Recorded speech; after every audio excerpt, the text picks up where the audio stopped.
Good morning, everybody. Our today's lesson is inflation and types of inflation. ఈ inflation ఈ ద్రవ్యోల్బణం అనే పాఠం చాలా పెద్దది కాబట్టి దీన్ని రెండు విభాగాలుగా విభజించి విద్యార్థికి బోధించడం జరుగుతుంది. అందులో ఫస్ట్ పార్ట్లో inflation, types of inflation, second పార్ట్లో what are the causes for inflation and what are the remedial measures for inflation. ఈ విధంగా రెండు భాగాలుగా విభజించి ఈ ద్రవ్యోల్బణ పాఠాలు విద్యార్థులకి వివరిస్తాను.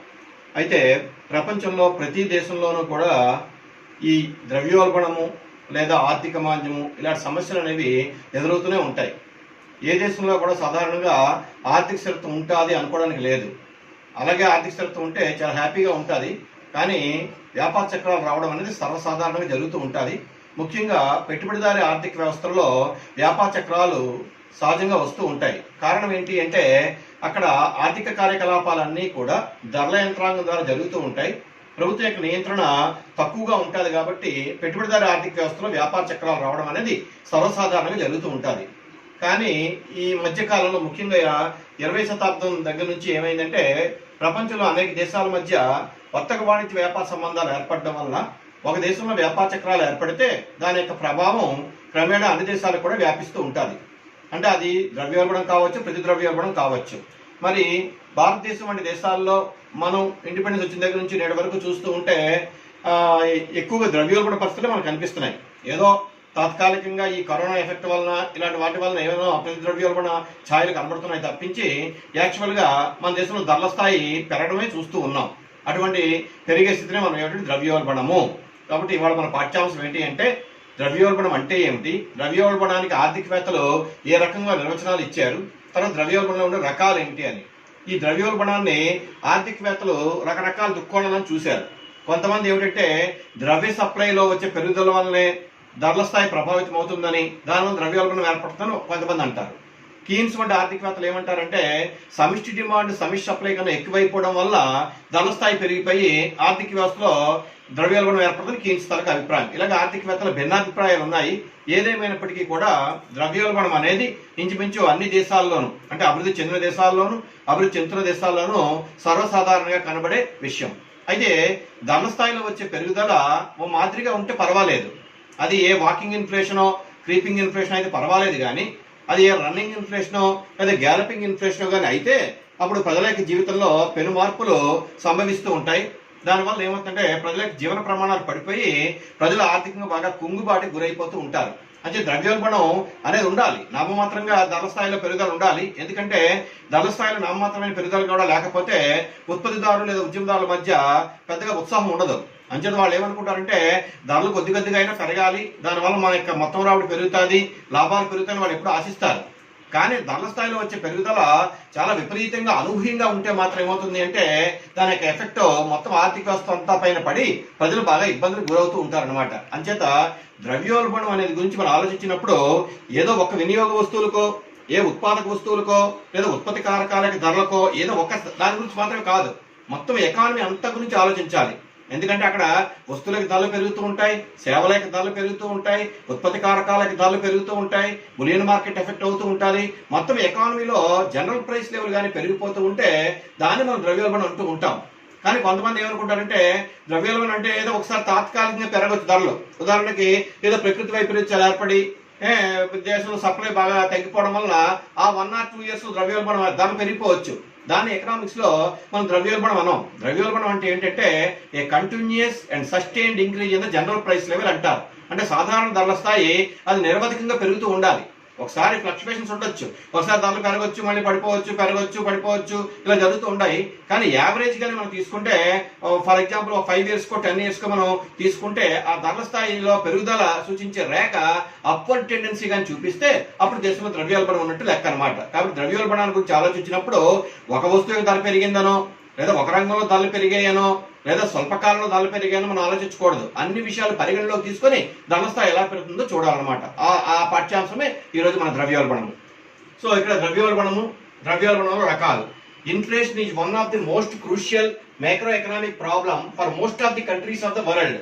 అంటే ప్రపంచంలో ఇంచుమించు అన్ని దేశాల్లో కూడా ఇది కనబడే ప్రధాన సమస్య అనమాట. It is a major microeconomic problem. Inflation in the simple sense is rising of prices. సాధారణంగా ఏమనుకుంటారు, ధరల స్థాయి పెరిగిపోవడం అనుకుంటారు మామూలుగా ప్రతి వాళ్ళు కూడా. If the price rise for a short period is not inflation. If the price rise for a short period is not inflation అంటే ధరల స్థాయి తాత్కాలికంగా పెరిగితే అది ఇన్ఫ్లేషన్ కాకపోవచ్చు. ఉదాహరణకి ఉదుగు తుఫాన్ వచ్చినప్పుడు మనకి ఉత్తర కోస్తాలో చాలా ఉత్పత్తులకి ధరలు తాత్కాలికంగా 1 or 2 months పెరిగాయి. దాన్ని మనం ఇన్ఫ్లేషన్ అనడానికి లేదు, అది స్వల్పకాలమే. ఆ పరిస్థితి సర్దుమడిన తర్వాత మళ్ళీ నార్మల్కి వెళ్ళిపోయి దాన్ని ఇన్ఫ్లేషన్ అనడానికి వీల్లేదు. Over a period of time అంటే ఉదాహరణకి 2010 నుంచి 2020 ఒక దశాబ్దం తీసుకుంటే ఆ దశాబ్దంలో సాధారణ ధరస పెరిగిపోతూ ఉంటే దాన్ని మనం ద్రవ్యోల్బణం అంటాం. అంచేత స్వల్పకాలాన్ని మాత్రం పరిగణలోకి తీసుకోవడానికి వీల్లేదన్నమాట. Similarly if the prices of 1 or 2 commodities increase, that also cannot be termed as inflation. అంటే ఒక వస్తువు యొక్క ధర లేదా 2 వస్తువుల యొక్క ధరలు ఏవో పెరిగిపోతూ ఉంటే దాన్ని మనం ఇన్ఫ్లేషన్ అనడానికి వీల్లేదు. కానీ ఇక్కడ ఏమవుతుంది అంటే సాధారణంగా వివిధ రంగాలు పరస్పరం ఒకదానిపై ఒకటి ఆధారపడి ఉంటాయి. ఒక రంగంలో ధరల యొక్క పెరుగుదల ప్రారంభమైతే ఆటోమేటిక్గా దాని యొక్క ఎఫెక్ట్ మిగతా రంగాలపైన కూడా పడిపోతూ ఉంటుంది. మన ఇండియాలో చూస్తే ఉదాహరణకి పారిశ్రామిక ఉత్పత్తుల ధరలు పెరిగితే దాని ఎఫెక్ట్ వ్యవసాయ రంగం పైన పడుతుంది, వ్యవసాయ ఉత్పత్తుల ధరలు పెరుగుతూ ఉంటాయి. అదే సేవల రంగం పైన కూడా పడుతూ ఉంటుంది. అంచేత ఈ రంగాలన్నీ కూడా పరస్పరం ఒకదానిపై ఒకటి ఆధారపడి ఉంటాయి కాబట్టి ఒక రంగంలో వచ్చిన పెరుగుదల యొక్క ప్రభావం మిగతా రంగాలపైన పడే అవకాశం ఉంది. కానీ మన ఇండియాలో ఒక పారాడాక్స్ ఏమిటి అంటే పారిశ్రామిక ఉత్పత్తుల యొక్క ధరలు ఏ రేట్లో పెరుగుతాయో వ్యవసాయ ఉత్పత్తుల ధరలు ఆ రేట్లో పెరగవు. ఎందుకంటే వ్యవసాయం ప్రకృతితో సంబంధించిన కార్యకలాపం కాబట్టి ఋతువులను అనుసరించి జరిగే ఉత్పత్తులు ఉంటాయి కాబట్టి అక్కడ ఏమవుతుంది, ఉదాహరణ టమాటా సీజన్ వచ్చింది అనుకోండి, టమాటా యొక్క ధరలు సడన్ గా పడిపోతూ ఉంటాయి. అదే సీజన్ ఎండింగ్ వచ్చేసరికి ధరలు పెరుగుతూ ఉంటాయి. అంచేత అలా అన్నానికి వీల్లేదు ఇక్కడ. అంచేత ఏమిటి అంటే పారిశ్రామిక రంగంలోను సేవల రంగంలోను ధరల పెరుగుదల ఒకసారి వచ్చిన తర్వాత అవి మళ్ళీ తగ్గవు. కానీ వ్యవసాయ ఉత్పత్తుల విషయంలో ఆలోచించేది ఏమవుతుందంటే అవి బాగా ఫ్లక్చువేట్ అవుతూ ఉంటాయి. అది సీజన్ బాగా పీక్ లో ఉండేటప్పుడు ఏమో ధరలు పడిపోతూ ఉంటాయి, అలాంటప్పుడు రైతులు బాగా నష్టపోతూ ఉంటారు, ఆత్మహత్యలు కూడా చేసుకుంటూ ఉంటుంటారు అనమాట. అంతే చెప్పేది ఏమిటి అంటే మొత్తానికి చెప్పేది ఏమిటి అంటే వివిధ రంగాలు పరస్పరం ఆధారపడి ఉంటాయి కాబట్టి ఒక రంగంలో ధరల పెరుగుదల వస్తే ఆటోమేటిక్గా దాని యొక్క ఎఫెక్ట్ మిగతా రంగాలపైన కూడా పడే అవకాశాలు ఉంటాయి. అదేవిధంగా ఒక దేశంలో ధరల స్థాయిలో పెరుగుదల వస్తే వివిధ దేశాల మధ్య వాణిజ్య సంబంధాలు ఉంటాయి కాబట్టి దాని యొక్క ఎఫెక్ట్ మిగతా దేశాలపైన కూడా పడే అవకాశాలు ఉంటాయి అన్నమాట. ఇక్కడ నిర్వచనాలు రకరకాల నిర్వచనాలు ఇచ్చారు. కొంతమంది మానిటరీ డెఫినిషన్లు ఇస్తే కొంతమంది రియల్ గా ఏం జరుగుతుందో చెప్తున్నారు. అందులో 1 by 1 చూద్దాం. గార్డ్నర్ ఆక్లే డెఫినిషన్స్ ఆఫ్ ఇన్ఫ్లేషన్ ఏంటో చూద్దాం. అందులో మొదటగా గార్డ్నర్ ఆక్లే ఈయన ఏమంటారంటే సాధారణ ధరల స్థాయిలో నిరంతరం వచ్చే పెరుగుదల, a continuous and sustained increase in the general price level అనే పదం అనే సెంటెన్స్ వాడుతున్నాడు ఆయన. A continuous and sustained increase in the general price level అంటే సాధారణ ధరల స్థాయి. మరి సాధారణ ధరలు వస్తాయి అంటే అందులో మనం అన్ని విషయాలు పరిగణలో తీసుకోవాలి. అన్ని విషయాలు అంటే ఏంటి, వినియోగ వస్తువుల యొక్క ధరలు, ఉత్పాదక వస్తువుల యొక్క ధరలు, ఉత్పత్తి కారకాల యొక్క ధరలు, మొత్తం అన్ని విషయాలు పరిగణలో తీసుకునే మనం సాధారణ ధరల స్థాయి లెక్క కట్టాల్సి ఉంటుంది. అటువంటి సాధారణ ధరల స్థాయి నిరంతరం పెరుగుతూ ఉంటే దాన్ని ద్రవ్యోల్బణం అంటారని గార్డ్నర్ ఆక్లే యొక్క అభిప్రాయం. తర్వాత హార్ట్రే ఈయన ఒక మానిటరిస్ట్ అనమాట. ఈయన ఏమంటాడంటే issue of too much currency. ఇక్కడ ఈయన ద్రవ్యోల్బణం ఎందుకు ఏర్పడుతుందని చెప్పడం ఆయన ఉద్దేశం ఏంటి అంటే దేశంలో వస్తువులు కొనుగోలు చేయాలి అంటే ద్రవ్యం కావాలి. మరి ద్రవ్యాన్ని ఎంతవరకు ముద్రించాలి అంటే ద్రవ్యానికి ఎంతవరకు డిమాండ్ ఉంటే ఆ స్థాయిలో ముద్రించాలి. కానీ ఇక్కడ ఏమవుతుందంటే సప్లై ఆఫ్ మనీ ఎక్కువైపోయి దానికన్నా డిమాండ్ ఫర్ మనీ తక్కువగా ఉంటే ధరల స్థాయి పెరిగిపోయే ప్రమాదం ఉంటుంది. అదే ఆ ఉద్దేశంతో ఈయన ఏం చెప్తున్నాడంటే issue of too much currency. దేశంలో ద్రవ్యం యొక్క సప్లైని విపరీతంగా పెంచేస్తే దానివల్ల ద్రవ్యం తాలూకు విలువ పడిపోతుంది. ద్రవ్యం తాలూకు విలువ పడిపోవడం అంటే అర్థం ఏంటి, ధరల స్థాయి పెరిగిపోతుంది. ఇవాళ మనం 10 రూపాయలు కొనుక్కున్న వస్తువుని మళ్ళీ ఒక 10 రోజులు పోయాక 20 రూపాయలు కొనుక్కున్నామంటే అర్థం ఏంటి, ద్రవ్యం తాలూకు విలువ పడిపోయింది. ద్రవ్యం తాలూకు విలువ పడిపోయి ఇప్పుడు పడిపోతుంది, ధరల స్థాయి పెరుగుతుంది. అంటే అర్థం ఏంటి, ఇక్కడ ధరల స్థాయికి ద్రవ్యం విలువకి మధ్య విలోమ సంబంధం ఉంటుంది. కాబట్టి ఈయన ద్రవ్యపరమైన కోణం నుంచి ఆలోచించాడు. తర్వాత డాల్టన్ ఈయన కూడా అదే పద్ధతిలో చెప్తున్నాడు. ఈయన too much money changing two few goods. Too much money changing two few goods అంటే వస్తురాశి యొక్క సప్లై తక్కువగా ఉంటుంది, ఆ వస్తురాశిని కొనుగోలు చేయడానికి ఉపయోగించే ద్రవ్యరాశి యొక్క పరిమాణం ఎక్కువగా ఉంటుంది. తక్కువ వస్తురాశిని ఎక్కువ ద్రవ్యరాశి తరమడం అనే పదంలో అనే ఉద్దేశంతో చెప్తున్నాడు ఆయన. అంటే టూ మచ్ అంటే issue of too much money for the purchase of very few goods అంటే వస్తురాశి యొక్క సరఫరా తక్కువగా ఉంటుంది, ఆ వస్తురాశిని కొనుగోలు చేయడానికి ఉపయోగించే ద్రవ్యరాశి సరఫరా చాలా ఎక్కువగా ఉంటుంది. తర్వాత ప్రొఫెసర్ పాల్ ఐన్జిగ్ ఈయన 2 రకాల ఇన్ఫ్లేషన్ గురించి చెప్తున్నాడు. ఒకటి ఏంటంటే మనీ ఇన్ఫ్లేషన్ అని, ప్రైస్ ఇన్ఫ్లేషన్ అని. అది ఎలా బిగినదో చూద్దాం. In the first stage excess supply of money beyond the requirements of the economy causes money inflation. అంటే ఆర్థిక వ్యవస్థకి అవసరమైనంత ద్రవ్యరాశి కన్నా ఎక్కువగా ద్రవ్యరాశి ముద్రిస్తే ఎక్సెస్ సప్లై ఆఫ్ మనీ, దానివల్ల ఏమవుతుంది, మనీ ఇన్ఫ్లేషన్ ఏర్పడుతుంది, అంటే ద్రవ్యపరమైన ద్రవ్యాలు కూడా ఏర్పడుతుంది అంటాడు. It means the excess supply of money pushes the price level up. ఎప్పుడైతే ద్రవ్యతల సప్లై పెరిగిపోయిందో వెంటనే ప్రైస్ లెవెల్ పెరిగిపోతుంది. Then with the rise in the price level money needs of the economy increase. ఎప్పుడైతే ద్రవ్య సప్లై పెరిగిపోయిందో ఆటోమేటిక్ గా money needs of the economy will also grow up. Then the money supply is expanded. అప్పుడు automatic గా ఆ దేశంలో ఉండే కేంద్ర బ్యాంక్ ఏం చేస్తుంది, దేశంలో ద్రవ్యానికి డిమాండ్ పెరిగింది కాబట్టి ఆటోమేటిక్ గా ద్రవ్యాన్ని ఇంకా అదనంగా ముద్రిస్తుంది. అంటే ఏంటంటే ద్రవ్య సప్లై మళ్ళా పెరిగిపోతుంది. So money supply leads to price inflation and that in turn leads to again money inflation. అంటే ఇక్కడ ఏమవుతుందంటే మనీ సప్లై వల్ల ప్రైస్ ఇన్ఫ్లేషన్ వస్తుంది, దానివల్ల ఏమవుతుంది, మనీకి మళ్ళీ డిమాండ్ పెరిగి దానివల్ల మళ్ళీ మనీ ఇన్ఫ్లేషన్ వస్తుంది. ఈ విధంగా ఆయన రెండు రకాలుగా చెప్తున్నాడు. ఒక విధంగా చెప్పాలి అంటే ఆర్థిక వ్యవస్థలో అవసరానికి మించి ద్రవ్యాన్ని కానీ ముద్రిస్తే దేశంలో ధన స్థాయి పెరిగిపోయే ప్రమాదం ఉంది అని పాల్ ఐన్జీ తాలూకా అభిప్రాయం. ఇంకా జేఎం కీన్స్ ఈయన కొంచెం వాస్తవ దృక్పథంలో ఆలోచిస్తున్నాడు. Inflation shows a state of disequilibrium between the aggregate demand and the aggregate supply at the existing price అంటున్నాడు. Inflation shows a state of disequilibrium between the aggregate demand and aggregate supply at the existing prices. That means ఏంటి, అక్కడ aggregate demand కానీ aggregate supply కన్నా ఎక్కువగా ఉంటే, అంటే సమిష్టి demand సమిష్టి సప్లై కన్నా ఎక్కువగా ఉంటే ఆటోమేటిక్ గా ధర స్థాయి పెరిగే ప్రమాదం ఉంది అంటాడు కీన్స్. కాబట్టి ఈయన అంటే వాస్తవ దృక్పథంలో ఆలోచిస్తున్నాడు. అయితే ఇక్కడ ద్రవ్యోల్బణం తరగతి లక్షణాలు ఎలా ఉంటాయి అవేంటో చూద్దాం. ద్రవ్యోల్బణం తరగతి ఫీచర్స్ ఏమిటంటే too much rise in prices, అంటే ధరల స్థాయి బాగా పెరిగిపోతూ ఉంటుంది. Too much rise in prices. తర్వాత ఎక్సెస్ సప్లై ఆఫ్ మనీ, అంటే ఆర్థిక వ్యవస్థలో అవసరానికి మించి ద్రవ్య సప్లై అనేది జరుగుతూ ఉంటుంది, ద్రవ్యాన్ని ముద్రిస్తూ ఉంటారు. తర్వాత ఎక్సెస్ డిమాండ్, దేశంలో అనేక కారణాల చేత వస్తువుల యొక్క డిమాండ్, సేవల యొక్క డిమాండ్ పెరిగిపోతూ ఉంటుంది. అంటే జనాభా పెరిగిపోవడం వల్ల కావచ్చు, మైగ్రేషన్ వల్ల కావచ్చు, అనేక కారణాల వల్ల ఏమవుతుంది అంటే డిమాండ్ కూడా పెరుగుతూ ఉంటుంది. తర్వాత increase in the production costs, ఎప్పుడైతే ఇవన్నీ జరుగుతూ ఉంటాయో ఉత్పత్తి వ్యయాలు కూడా పెరిగిపోతూ ఉంటాయి. ఎందుకంటే దేశంలో ధరల స్థాయి పెరిగేటప్పుడు కార్మికులు ఏం చేస్తారంటే వేతనాలు పెంచమంటారు, వాళ్ళు వేతనాలు పెంచకపోతే కార్మిక సంఘాలు ఊరుకోవు. కాబట్టి ఇక్కడ ఏమవుతుందంటే ఒకదానితో ఒకటి పెన వేసుకుని మొత్తానికి ఏంటంటే కాస్ట్ ఆఫ్ ప్రొడక్షన్ పెరిగిపోతుంది, రా మెటీరియల్ తరగతి ధరలు పెరిగిపోతూ ఉంటాయి, తర్వాత ట్రాన్స్పోర్ట్ ఖర్చులు పెరిగిపోతూ ఉంటాయి, శ్రామికుల యొక్క వేతనాలు పెరిగిపోతూ ఉంటాయి. ఓవరాల్ గా ఏమవుతుందంటే కాస్ట్ ఆఫ్ ప్రొడక్షన్ కూడా పెరిగిపోతుంది. That is also one of the features of inflation. తర్వాత ఇంక్రీజింగ్ ఎకనామిక్ యాక్టివిటీ, అంటే ఆర్థిక వ్యవస్థలో ఆర్థిక కార్యకలాపాల యొక్క స్థాయి కూడా బాగా ఊపందుకుంటూ ఉంటుంది. అయితే మొత్తాన్ని చెప్పేది ఏంటంటే ఏ ఆర్థిక వ్యవస్థలో ఇన్ఫ్లేషన్ మైల్డ్ గా ఉంటే పర్వాలేదు, ఉండాలి కూడాను. కానీ అది ఏమవుతుందంటే టూ మచ్ అయిపోతూ ఉంటే మాత్రం ఏమవుతుందంటే చాలా ఇబ్బందులు ఎదుర్కొనే అవకాశాలు ఉంటాయి. సంబంధించి ఆర్థికవేత్తల యొక్క అభిప్రాయాల్లో కొద్దిగా తేడాలు ఉన్నాయి. వాటిని మనం వ్యూస్ అబౌట్ ఇన్ఫ్లేషన్ అంటూ ఉంటున్నాం. అందులో ఫస్ట్ వన్ ఏంటంటే మానిటరిస్ట్ వ్యూ, అంటే ఈ ద్రవ్యపరమైన ఆర్థికవేత్తలు కొంతమంది ఉన్నారు, ఇర్వింగ్ ఫిషర్ అని, హార్ట్రే అని వీళ్ళు. తర్వాత జేఎం కీన్స్ తాలూకా వ్యూ వేరేగా ఉంటుంది. అవేంటో చూద్దాం. మానిటరిస్ట్ వ్యూ ఏంటంటే ఇర్వింగ్ ఫిషర్, హార్ట్రే వంటి ఆర్థికవేత్తలు ద్రవ్యరాశిలో వచ్చే పెరుగుదల ధరల పెరుగుదలకు కారణమై ద్రవ్యోల్బణానికి దారితీస్తుంది అన్నారు. వీళ్ళు ఏమిటంటే ధరల స్థాయి ఎందుకు పెరిగిపోతుంది అని చెప్పడానికి వాళ్ళు ఏమన్నారంటే ఆ దేశంలో ఉండే కేంద్ర బ్యాంకు ప్రజల యొక్క అవసరాలకు మించి, అంటే వాస్తవంగా ఎంత డిమాండ్ ఉందో ఆ ద్రవ్యానికి ఎంత డిమాండ్ అంత డిమాండ్ కన్నా ఎక్కువగా ద్రవ్యాన్ని ముద్రిస్తే దానివల్ల ధరల స్థాయి పెరిగిపోతుంది. అంటే అది లీగల్ టెండర్ మనీ కావచ్చు, లేదా వాణిజ్య బ్యాంకు సృష్టించే పరపద్రవ్యం కావచ్చు, దాని యొక్క సప్లై కానీ ఎక్కువైపోతూ ఉంటే దానివల్ల ధరల స్థాయి పెరిగిపోయే అవకాశం ఉందని ఇర్వింగ్ ఫిషర్, హార్ట్రీ తాలూకా అభిప్రాయం. వీళ్ళిద్దరూ కూడా ద్రవ్యానికి సంబంధించిన ఆర్థికవేత్తలు అంటారు, మానిటరిస్ట్ అంటాం. తర్వాత జేఎం కీన్స్, ఈయనంతా కూడా ఏమిటంటే సప్లై డిమాండ్ పరంగా ఆలోచిస్తాడు. అంటే దేశంలో వస్తురాశి యొక్క సప్లై, వస్తురాశి యొక్క డిమాండ్ ఎలా ఉంది అని.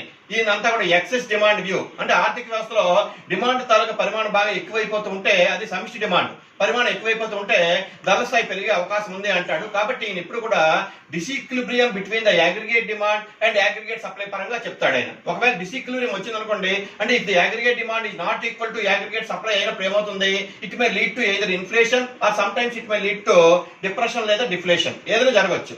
ధర స్థాయి పెరిగైనా పెరిగిపోవచ్చు, ధర స్థాయి తగ్గిపోయినా తగ్గిపోవచ్చు. బాగా తగ్గిపోతూ ఉంటే దాన్ని మనం ఏమో డిప్రెషన్ అంటాం, బాగా పెరిగిపోతూ ఉంటే దాన్ని ఏమంటే ఇన్ఫ్లేషన్ అంటాం. అదేంటో చూద్దాం. Excess demand view, if the aggregate demand exceeds the aggregate supply or aggregate demand is more than the aggregate supply, it leads to rise in the general price level. Here GPL means general price level, that is called inflation. If the aggregate demand is less than the aggregate supply, that leads to fall in the general price level GPL, and that is known as deflation. అంతేత ఈ వ్యాపార చక్రాలు ముఖ్యంగా ఆర్థిక మాంద్యం కానీ ద్రవ్యోల్బణం కానీ ఏర్పడడానికి కీన్స్ తాలూకు అభిప్రాయం ఏమిటి అంటే సమిష్టి డిమాండ్ సమిష్టి సప్లైల మధ్య అసమతౌల్యం ఏర్పడమే. సమిష్టి డిమాండ్ సమిష్టి సప్లై కన్నా ఎక్కువైపోతే ద్రవ్యోల్బణం వస్తుందని, సమిష్టి సప్లై సమిష్టి డిమాండ్ కన్నా ఎక్కువైపోతే ప్రతి ద్రవ్యోల్బణం లేదా ఆర్థిక మాంద్యం వస్తుంది కీన్స్ తాలూకు అభిప్రాయం. ఈ విధంగా ఈ భిన్నాభిప్రాయాలు ఉన్నాయి. కీన్స్ తాలూకు అభిప్రాయాలు వేరేగా ఉన్నాయి, ఇర్విన్ ఫిషర్ వాళ్ళ తాలూకు అభిప్రాయాలు వేరేగా ఉన్నాయి. అయితే మొత్తాన్ని చెప్పేది ఏంటంటే అన్ని అభిప్రాయాలు క్రోడీకరిస్తేనే మనకు తెలుస్తుంది ద్రవ్యోల్బణం ఎందుకు ఏర్పడుతుంది అంటే కీన్స్ చెప్పిన కారణాలు కొన్ని ఉన్నాయి, అలాగే ఈ మానిటరిస్ట్ చెప్పిన కారణాలు కూడా కొన్ని ఉన్నాయి. అన్ని కలగలిపితేనే ద్రవ్యోల్బణాల కారణాలు మనం అన్వేషించగలం. ఇప్పుడు టైప్స్ ఆఫ్ ఇన్ఫ్లేషన్ చూద్దాం. ద్రవ్యోల్బణానికి రకాలు.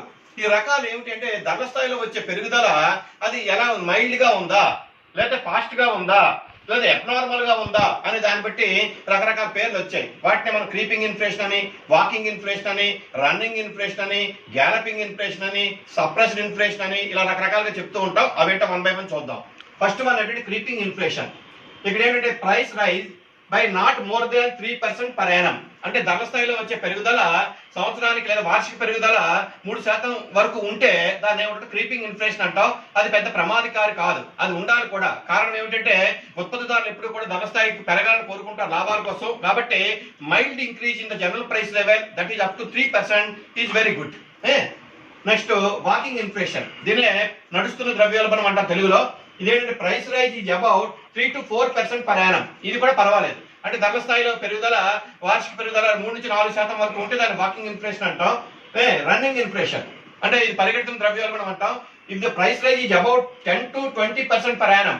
అంటే ఇక్కడ ప్రమాదకర గంటకలు మోగిస్తున్నది అనమాట. అంటే ధరల స్థాయిలో వచ్చే పెరుగుదల ఫ్రమ్ 10 to 20% వరకు ఉంటే అది రన్నింగ్ ఇన్ఫ్లేషన్. అక్కడ కానీ ప్రభుత్వాలు సకాలంలో చర్యలు తీసుకొని అదుపు చేయలేకపోతే that leads to galloping inflation. ఆ గ్యాలపింగ్ ఇన్ఫ్లేషన్ వచ్చింది అంటే ప్రజలు చాలా ఇబ్బందులు పడే ప్రమాదం ఉంటుంది. అంచేత రన్నింగ్ ఇన్ఫ్లేషన్ స్థాయికి వెళ్ళినప్పుడు ప్రభుత్వాలు చాలా జాగ్రత్తలు తీసుకోవాల్సిన అవసరం ఉంది.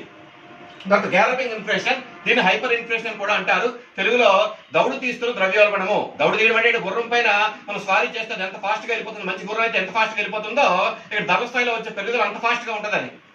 మన prices rise very fast and double or triple digit rates from more than 20 to 100% or even more. అంటే ధరల స్థాయిలో వచ్చే పెరుగుదల 20% నుంచి సుమారు 100%, sometimes it may be more than 200%, 300% అలా పెరిగిపోతూ ఉంటే దాన్ని ఏమంటామంటే మన హైపర్ ఇన్ఫ్లేషన్ లేదా గ్యాలపింగ్ ఇన్ఫ్లేషన్ అంటాం. ఇటువంటి పరిస్థితి వచ్చింది. అది ఎప్పుడు వచ్చిందంటే రెండో ప్రపంచ యుద్ధం తర్వాత, మొదటి ప్రపంచ యుద్ధం తర్వాత కొన్ని దేశాల్లో ఈ ఛాయలు కనబడ్డాయి. అప్పుడు ఒక చిన్న జోక్ కూడా వచ్చింది.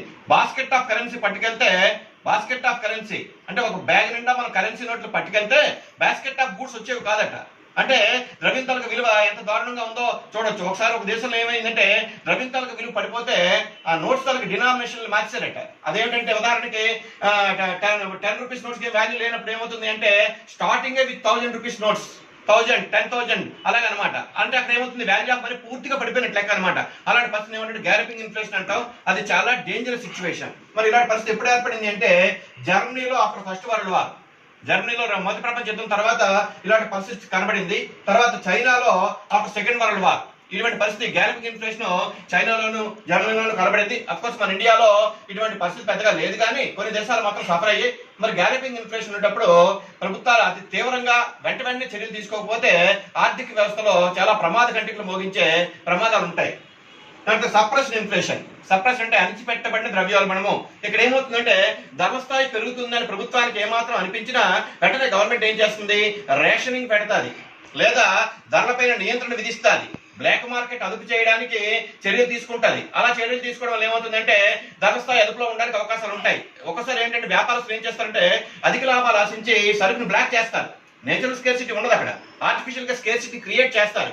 అన్నప్పుడు ఆ సరుకు అంతా బయటకు తీయాలి అంటే ప్రభుత్వం ఏం చేయాలి, వెంటనే విజిలెన్స్ డిపార్ట్మెంట్ ద్వారా వాళ్ళపై దాడులు చేయించే సరుకులు బయటకు తీయించాలి. అన్నప్పుడు ధరల స్థాయి తగ్గుముఖం పట్టే అవకాశాలు ఉంటాయి. లేదా దేశంలో ఏదైనా ఉత్పత్తులు ధరలు పెరిగిపోతాయి అనిపించినప్పుడు ఏమవుతుందంటే వెంటనే విదేశాల నుంచి దిగుమతి చేసుకోవాలి. ఆ మధ్య మన ఇండియాలో కూడా ఆనియన్స్ కి ధరలు పెరిగిపోయినప్పుడు గవర్నమెంట్ ఏం చేస్తుందంటే ఈజిప్ట్ వంటి దేశాల నుంచి మనం ఉల్లిపాయలు దిగుమతి చేసుకున్నాం. అలాగే కొన్ని సందర్భాల్లో ఎడిబుల్ ఆయిల్స్ ముఖ్యంగా మలేషియా నుంచి మనం పామ్ ఆయిల్ దిగుమతి చేసుకున్నాం. ఇలాగే ఇక్కడ గవర్నమెంట్ ఏం చేయాలంటే ధరల స్థాయి పెరిగిపోతుంది, ప్రజలు బాగా ఇబ్బంది పడతారు అనుకుంటున్నప్పుడు వెంటనే ఏం చేయాలంటే రేషనింగ్ ద్వారా ప్రజలకు సరుకులు సప్లై చేయడం ద్వారా కానీ లేదా విదేశాలను దిగుమతి చేసుకోవడం ద్వారా కానీ లేదా ధరల స్థాయిని నిర్ణయించడం ద్వారా కానీ చేయొచ్చు. ఇప్పుడు మన ఈ కరోనా టైంలో కూడా మన AP state government, Jagan government ఏం చేసింది అంటే ఈ వ్యాపారస్తులు ఏమన్నా ఇష్టానుసారంగా ధరలు పెంచేస్తారని చెప్పి ప్రతి షాప్ లో కూడా ప్రైస్ రేట్స్ లిస్ట్ పెట్టండి అన్నారు. అంటే ఏమిటి, కందిపప్పు ధర ఎంత అంటే కరెక్ట్ గా గవర్నమెంట్ ఇచ్చే రేట్స్. ఎందుకంటే అలా ఇవ్వకపోతే ఏమవుతుందంటే వీళ్ళు కృత్రిమ కొత్తలు సృష్టించి ఇష్టానుసారంగా ధరలు పెంచుతారు. అలా పెంచకుండా ఉండాలంటే ఏం చేయాలి, ప్రభుత్వము తక్షణ చర్యలు తీసుకుని ఆ ధరల స్థాయిని నిలవరించాలి. దాన్నే మనం ఏంటంటే సప్రెస్డ్ ఇన్ఫ్లేషన్ అంటాం. ఈ prices of certain essential goods are controlled through rationing and price controls, it is called suppressed inflation. ఈ కరోనా టైంలో నరేంద్ర మోడీ గవర్నమెంట్ కూడా మొన్న ఏమంటుంది, అప్ టు నవంబర్ వరకు కూడా ఈ మైగ్రెంట్ వర్కర్స్ కి, తర్వాత పేద వర్గాలందరికీ కూడా ఉచితంగా రైసు లేదా వీటు లేదా కందిపప్పు ఇలాంటివన్నీ సరఫరా చేస్తామంటుంది. అలా చేయడం ఉద్దేశం ఏంటంటే వాళ్ళ ఆదాయ స్థాయిలు లేవు, మార్కెట్ ధరలు ఎక్కువైనప్పుడు వాళ్ళు సఫర్ అవుతారు కాబట్టి ప్రభుత్వం ఏం చేస్తుందంటే వాళ్ళకి అందిస్తుంది అనమాట. దాన్ని రేషనింగ్ అంటాం మనం. కాబట్టి రేషనింగ్ ద్వారా కానీ ప్రైస్ కంట్రోల్స్ ద్వారా కానీ మనం ధరల స్థాయిని అదుపు చేస్తూ దాన్ని ఏమంటామంటే సప్రెస్డ్ ఇన్ఫ్లేషన్, అణిచిపెట్టబడిన ద్రవ్యోల్బణము. అయితే ఇక్కడ అణిచిపెట్టబడిన ద్రవ్యోల్బణాన్ని ఎక్కువ కాలం గవర్నమెంట్ అది చేయలేదు. ఎందుకంటే అది ఎక్కువ కాలం మనం సప్రెస్ చేయలేం. అంచేత ఏం చేయాలంటే నార్మల్ స్థాయికి తేవడానికి మళ్ళీ ప్రభుత్వాలు ప్రయత్నాలు చేయాలి. ఎంతకాలం మనం దిగుమతులపై ఆధారపడతాము, ఎంతకాలం వర్తకులు అదుపు చేస్తామనేది కొంచెం కష్టమైన ప్రక్రియ. అంచేత ఏం చేయాలంటే దీర్ఘకాలంలో వాటి ఉత్పత్తులు పెంచడానికి ప్రభుత్వాలు ప్రయత్నాలు చేయాలి. ఈ సప్రెస్డ్ ఇన్ఫ్లేషన్ తాత్కాలికంగా స్వల్పకాలంలో చేయగలం కానీ ఎల్లకాలం అది సాధ్యపడదు. తర్వాత నెక్స్ట్ కేటగిరీ ఏంటంటే డిమాండ్ ప్రేరిత ద్రవ్యోల్బణము, డిమాండ్ పుల్ ఇన్ఫ్లేషన్. ఇది ప్రధానంగా జేఎం కీన్స్ వెర్షన్ అంతా ఇదే. If the aggregate demand exceeds the aggregate supply at the full employment level, the general price level rises. If the aggregate demand exceeds the aggregate supply at the full employment level, general price level పెరిగిపోద్ది. It is called demand pull inflation. దీన్ని ఏమనంటే ఆయన demand ప్రేరిత ద్రవ్యోల్బణము. అంటే ఏమిటి, దేశంలో సమిష్టి demand బాగా పెరిగిపోయి సమిష్టి సప్లై కన్నా ఉంటే అప్పుడు ఏమవుతుంది, సాధారణ ధర స్థాయి పెరిగిపోతుంది. దాన్ని ఏమంటే డిమాండ్ ప్రేరిత ద్రవ్యోల్బణము, డిమాండ్ పుల్ ఇన్ఫ్లేషన్. అంటే ఇక్కడ ధర స్థాయి ఎందుకు పెరిగిపోయింది, డిమాండ్ పెరగడం వల్ల పెరిగిపోయింది. సప్లై మనం పెంచలేము, ఎందుకంటే సప్లై అనేది అనేక భౌతికపరమైన అంశాలతో ముడిపడి ఉంటుంది. ఉత్పత్తి కారకాల లభ్యత, వాటి ధరలు అనేక విషయాలపై ఆధారపడి ఉంటుంది, ప్రకృతి పైన కూడా ఆధారపడి ఉంటుంది. అంచేత ఇక్కడ ఈయన ఏమంటాడంటే దేశంలో జనాభా మితిమిరి పెరిగిపోయినప్పుడు కానీ మైగ్రేషన్ వల్ల కానీ ఇలాంటి కారణాల చేత డిమాండ్ కానీ సప్లై కానీ పెరిగిపోతూ ఉంటే అప్పుడు ఏమవుతుంది, ధరల స్థాయి పెరిగే ప్రమాదం ఉంటుంది. ఇక్కడ ఏమవుతుంది, వస్తు సేవల కొరత. వస్తు సేవలు మనం డిమాండ్ ఏ స్థాయిలో పెరిగిందో ఆ స్థాయిలో ఉత్పత్తి చేయడం సాధ్యపడదు అంత ఈజీగా. తర్వాత దిగుమతుల్లో పెరుగుదల. మనం ఎందుకంటే ఈ ధర స్థాయిని మనం అణిచిపెట్టాలి అంటే ఏం చేయాలి, దిగుమతులు చేసుకోవాలి. తర్వాత వేతనాలు లాభాలలో వృద్ధి, డిమాండ్ ప్రేరిత ద్రవ్యోల్బణాలు సూచికలు. అంటే ఒక ఆర్థిక వ్యవస్థలో డిమాండ్ ప్రేరిత ద్రవ్యోల్బణం ఉన్నది అని మనం ఎలా చెప్పగలుగుతాం అంటే ఇవన్నీ జరుగుతుంటాయి. ఒకవైపు వస్తు సేవల కొరత ఏర్పడుతుంది. ఎందుకు కొరత ఏర్పడుతుంది, డిమాండ్ ఎక్కువైపోతుంది కాబట్టి. తర్వాత దాన్ని తట్టుకోవడానికి ప్రభుత్వాలు ఏం చేస్తాయి, దిగుమతులు ప్రోత్సహిస్తాయి. తర్వాత ఒకవైపు వేతనాలు లాభాలు పెరిగిపోతూ ఉంటాయి. వేతనాలు లాభాలు ఎందుకు పెరుగుతాయి అంటే సంఘటిత రంగంలో ఉండే కార్మికులు ఏం చేస్తూ ఉంటారంటే ధర స్థాయి పెరిగినప్పుడు తమకి వేతనాలు పెంచమని డిమాండ్ చేస్తారు. లేబర్ యూనియన్స్ ఉంటాయి స్ట్రాంగ్ గాను, ఐఎన్టీయూసీ, ఏఐటీయూసీ లాంటివన్నీ. అప్పుడు ఏమవుతుందంటే వెంటనే వాళ్ళ వేతనాలు పెంచాలి. తర్వాత ఉద్యమదారులు ఏం చేస్తారంటే తమకి లాభాలు పెంచుకోవడానికి ప్రయత్నాలు చేస్తారు, కాబట్టి లాభాల వృద్ధి కనిపిస్తుంది. ఇవన్నీ కూడా డిమాండ్ ప్రేరిత ద్రవ్యోల్బణానికి ఇండికేటర్స్ గా మనం చెప్పొచ్చు. డిమాండ్ ప్రేరిత ద్రవ్యోల్బణాన్ని ఒక రేఖాపటం ద్వారా సులువుగా అర్థం చేసుకోవచ్చు. ఈ రేఖాపటంలో మనం ఓఎక్స్ అక్షంలో అవుట్పుట్ ని, ఓవై అక్షంలో ప్రైస్ లెవెల్ ని తీసుకుందాం. మరి డిమాండ్ రేఖ, సమిష్టి డిమాండ్ రేఖ, అగ్రిగేట్ డిమాండ్ రేఖ falls downward from left to right. మరి సమిష్టి సప్లై రేఖ ఇది ఎలా ఉందంటే ఒక స్థాయి వరకు ఇది ఎలా అప్వర్డ్ టెండెన్సీ చూపించి ఆ తర్వాత పర్ఫెక్ట్ ఇన్ఎలాస్టిక్ అయిపోతుంది. అంటే ఏమిటంటే ఒక స్థాయి వరకు మనం సమిష్టి సప్లైని పెంచగలం. ఎంతవరకు డిమాండ్ పెరిగిపోయిందని చెప్పి సప్లైని సులువుగా పెంచలేము. ఏం చేయగలరంటే ఒక డిమాండ్ పెరిగినప్పుడు ఆల్రెడీ గొడవలో ఉండి స్టాక్ తీయడం కానీ, ఇన్వెంటరీస్ ఉపయోగించి లేదా కొద్దిగా ఉత్పత్తి చేయడం కానీ చేయగలం తప్పించి మనం సడన్ గా ఉత్పత్తి పెంచలేము. అంచేత ఏమవుతుందంటే ఒక స్థాయి దాటిన తర్వాత ఈ సమిష్టి సప్లై రేఖ, అగ్రిగేట్ సప్లై రేఖ ఇలా పర్ఫెక్ట్లీ ఇన్ఎలాస్టిక్ అయిపోతుంది అన్నమాట. ఈ నుంచి ఇక్కడ ఈ బిందు వరకును ఇది చూద్దాం. ఇప్పుడు డిమాండ్, అగ్రిగేట్ డిమాండ్ రేఖలు రెండు వేసాం, AD and AD one. In the same way aggregate supply రేఖ ఇలాగా పైకి ఎగబరాకి అక్కడ నుంచి స్ట్రైట్ లైన్ అయిపోయింది, పర్ఫెక్ట్ ఇన్ఎలాస్టిక్ అయిపోయింది. మరి aggregate demand and aggregate supply రెండు కూడా పరస్పరం ఈ అనే బిందు దగ్గర ఖండించుకున్నాయి కాబట్టి ఇక్కడ జనరల్ ప్రైస్ లెవెల్ ఎంత అంటే ఓపీ. మరి ఇటువంటి పరిస్థితుల్లో ఏ కారణం చేత దేశంలో జనాభా పెరగడం కానీ, మైగ్రేషన్ వల్ల కానీ ఇలాగ అనేక ఏ కారణాల చేత అయినా సరే సమిష్టి డిమాండ్ లో పెరుగుదల వచ్చింది అనుకుందాం.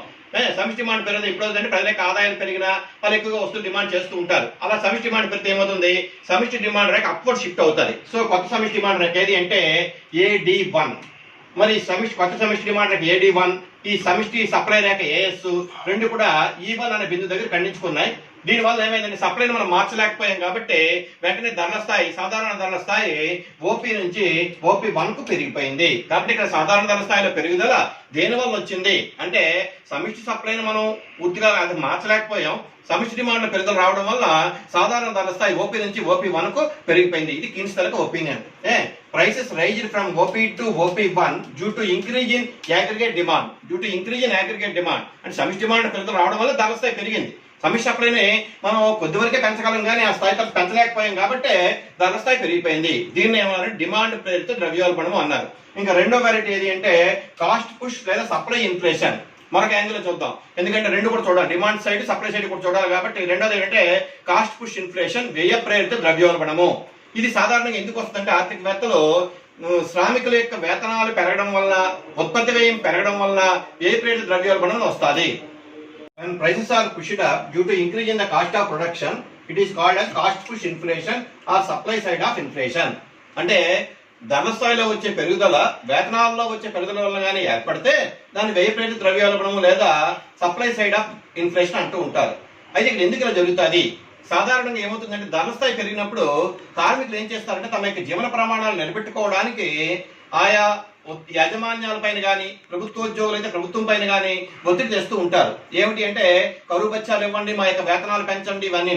అలాగా అయితే అది ఎక్కడ జరుగుతుంది అంటే సాధారణంగా ఆర్గనైజ్డ్ సెక్టర్లో జరుగుతూ ఉంటుంది. కారణం ఏంటంటే సంఘటిత రంగంలో కార్మిక సంఘాలు బలీయంగా ఉంటాయి కాబట్టి ప్రభుత్వాలు కానీ యాజమాన్యాలు కానీ వాళ్ళ ఒత్తిడికి తలవొగ్గక తప్పదు. దీనివల్ల ఏమవుతుందంటే అసలు ఉత్పత్తి వ్యయంలో మేజర్ షేర్ ఏదంటే ముఖ్యంగా శ్రమ సాధన పద్ధతి ఉపయోగించినప్పుడు వేజ్ బిల్లు ఎక్కువగా ఉంటుంది మిగతా వాటికన్నాను. అన్నప్పుడు ఎప్పుడైతే వేజ్ బిల్ పెరిగిందో ఆటోమేటిక్గా దీని ఎఫెక్ట్ ఏమవుతుంది అంటే మిగతా ఉత్పత్తి కారకాలు కూడా ఎక్కువ ధరలు చెల్లించాల్సిన పరిస్థితి ఏర్పడుతుంది. ఈ విధంగా ఏమవుతుంటే ఒకవైపు వేతనాలు పెరుగుతూ ఉంటాయి, ఉత్పత్తి వ్యయాలు పెరుగుతూ ఉంటాయి. ఇలాగా పెరగడం వల్ల ఏమవుతుందంటే ధరల స్థాయి మళ్ళీ పెరిగిపోయే ప్రమాదం ఉంటుంది. దీన్ని ఎకనామిక్స్ లో ఏమంటూ ఉంటామంటే వేజ్ ప్రైస్ స్పిరల్ అంటారు. Wage price spiral. అది ఎలా జరుగుతుందంటే ధరలు పెరిగాయని కార్మికులు ఏమో వేతనాలు పెంచమంటారు.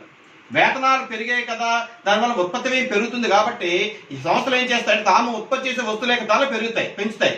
ఎప్పుడైతే వాళ్ళు ఉత్పత్తి చేసే వస్తువుల యొక్క ధరలు పెంచుతారో ఆటోమేటిక్గా మరలా కొంతకాలం పోయిన తర్వాత ధరలు పెరిగాయి కాబట్టి ఆ ధరల స్థాయిని మేము తట్టుకోవాలంటే మా వేతనాలు పెంచండి మళ్ళీ కార్మిక సంఘాలు డిమాండ్ చేస్తారు. అంటే వేజెస్ పెరిగాయని ప్రైజెస్ పెరుగుతాయి, ప్రైసెస్ పెరగడం వల్ల ఏమో కాస్ట్ ఆఫ్ ప్రొడక్షన్ పెరుగుతుంది, కాస్ట్ ఆఫ్ ప్రొడక్షన్ పెరగడం వల్ల మళ్ళీ వాళ్ళు ఏమో ధరలు పెంచుతారు, ధరలు పెరిగితే మళ్ళీ కార్మికులు ఏం చేస్తారంటే వేతనాలు పెంచమని డిమాండ్ చేస్తారు. దీనికి ఎక్కడా కూడా అడ్డు అదుపు కూడా ఉండదు. ఇలాగ ఏమవుతుందంటే వేజ్ ప్రైసెస్ పెరగడం వలన అంటే వేజ్ ప్రైసెస్ పెరగడం వలన ఏమవుతుందంటే ఆర్థిక వ్యవస్థలో ధరల స్థాయి ఎలా పెరుగుతూనే పోతూ ఉంటుంది. దీన్ని మనం ఏంటంటే వ్యయ ప్రేరిత ద్రవ్యోల్బణం లేదా కాస్ట్ పుష్ ఇన్ఫ్లేషన్ లేదా సప్లై సైడ్ ఆఫ్ ఇన్ఫ్లేషన్ అంటారు. దీనికి 3 కారణాలు ఉన్నాయి. వ్యయ ప్రేరిత ద్రవ్యోల్బణం కారణాలు 3. ఒకటి వేతనాల్లో పెరుగుదల, రెండోది ఏంటంటే వ్యవస్థాపకుల యొక్క లాభాల్లో పెరుగుదల, 3 ప్రభుత్వం వస్తువుల మీద పన్నులు విధించడం. మరి గవర్నమెంట్ పాత్ర కూడా కొంత ఉంటుంది. ఎందుకంటే గవర్నమెంట్ ఏంటి తనకు ఆదాయాన్ని పెంచుకోవడానికి వస్తువుల పైన ఈ జిఎస్టీలు, ఎక్సైజ్ ట్యాక్స్లు అన్ని పెంచుతూ ఉంటుంది. ఇలాంటి కారణాలతో ఏమవుతుందంటే ధరల స్థాయి పెరిగిపోతూ ఉంటుంది. ఇలాగ వ్యయ ప్రేరిత ద్రవ్యోల్బణం అనేది ప్రధానంగా శ్రామికుల యొక్క వేతనాల్లో వచ్చే పెరుగుదల వల్ల ధరల స్థాయిలో వచ్చే పెరుగుదల మనం వ్యయ ప్రేరిత ద్రవ్యోల్బణం అంటాం. దీన్ని ఒక రేఖాపటం సులువుగా అర్థం చేసుకోవచ్చు. ఈ రేఖాపటంలో మనం OX అక్షంలో అవుట్పుట్ ని, OY అక్షంలో ప్రైస్ లెవెల్ ని తీసుకున్నాం. ఇక్కడ డిమాండ్ రేఖ ఎడమ నుంచి కుడికి కిందకి వాలుతుంది, సప్లై రేఖ ఎడమ నుంచి కుడికి పైకి వెళుతుంది. ఎడమ నుంచి కుడికి పైకి వెళ్తుంది. It slopes upward from left to right, where the demand curve slopes downward from left to right. ఇది అప్వర్డ్, ఇది డౌన్వర్డ్. మరి సాధారణంగా మనకి ఈక్విలిబ్రియం ఎక్కడ వస్తుంది అంటే wear the demand and supply curve intersects each other. కాబట్టి అక్కడ ఎక్కడ ఇంటర్సెక్ట్ అయ్యాయి అంటే ఈ బిందు దగ్గర ఈ రెండు కూడా ఖండించుకున్నాయి. కాబట్టి ఇక్కడ ధరల స్థాయి ఎంత నిర్ణయించబడింది అంటే OP, ఇక్కడ అవుట్పుట్ ఎంత అంటే OM. అయితే ఏ కారణం చేతైనా మనకి డిమాండ్ పెరగొచ్చు కానీ సప్లైలో మనం మార్పు రాకపోవచ్చు. ఎందుకంటే సప్లైని మనం పెంచలేము డిమాండ్ పెరిగినట్టుగా. అలాంటి కారణాల వల్ల ఏమైందంటే సప్లై కానీ తగ్గిపోయింది అనుకుందాం. అంటే ఉత్పత్తి మేము బాగా పెరిగిపోవడం వల్ల ఉత్పత్తి చేసే సంస్థలు ఏం చేస్తాయంటే తమ ఉత్పత్తి పరిమాణం తగ్గించుకున్నాయి. ఎందుకు తగ్గించుకున్నాయి? కార్మికుల యొక్క వేతనాలు పెరిగిపోతున్నాయి, ఉత్పత్తి వ్యయం పెరిగిపోతుంది. కాబట్టి సప్లై చేయడం తగ్గించుకుందాం అనుకునేటప్పుడు ఏమవుతుందంటే సప్లై రేఖ వెనక్కి షిఫ్ట్ అయిపోతుంది. కాబట్టి సప్లై రేఖ ఏమైందంటే S1 గా షిఫ్ట్ అయిపోయింది.